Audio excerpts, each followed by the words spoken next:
பூஜை சாமான் தேய்க்கிறதுக்கு ஒரு ஈஸியான ஒரு டிப்ஸு சொல்கிறேன். அது எப்படின்னு பாருங்கள். கொஞ்சமாக புளி ஊற வச்சுக்கோங்க. உங்கள் பூஜை சாமான் எவ்வளோ இருக்குதோ அதுக்கேற்ற மாதிரி கொஞ்சம் புளி ஊற வச்சுக்கோங்க. நான் கொஞ்சம் அதிகமாகவே போட்டுட்டேன், பூஜை சாமான் அதிகம்ன்றதுனால. புளியும் உப்பும் கொஞ்சம் விம்ஜலும் போட்டு கொஞ்சமாக தண்ணியில் ஊற வைக்கிறது இல்லையா, அதே தண்ணியை போட்டு நல்லா நைஸாக ஃபைனாக அரைச்சிக்கோங்க. அரைச்சிட்டு போட்டு தேய்க்க வேண்டியதாங்க. சும்மா நீங்கள் பாத்திரம் வாஷ் பண்ணுற மாதிரி அப்படியே நார்மலாக நீங்கள் தேய்ச்சிங்கனாவே அவ்வளோ க்ளீனாக போயிடும். பாருங்கள் எவ்வளோ சூப்பராக போயிருக்குது பாருங்கள், அவ்வளோ க்ளீனாக போயிடும். எப்படி அப்படி எண்ணெய் பாத்திரமாக இருந்தாலுமே எண்ணெய் பூஜை சாமான் ஃபுல்லாக அப்படியே பல ஜொலிக்கும் பித்தளை சாமான். அது மாதிரி தேய்ச்சி எடுத்துக்கோங்க, உங்களுக்கு ஈஸியாக இருக்கும்.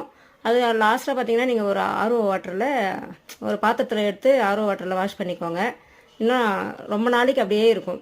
உப்பு தண்ணியில் யூஸ் பண்ணிங்கன்னா அது ஒரு மாதிரி ஆகிடும். அதனால் நீங்கள் ஆர்ஓ வாட்டர்னாக்கா 10 நாள் இல்லை 2 வாரம் கூட நீங்கள் தேய்க்காம இருந்தால் அவ்வளோ சூப்பராகவே இருக்குங்க. ஒரு மாதம் கூட இருக்கும், அவ்வளோ சூப்பராக இருக்கும்.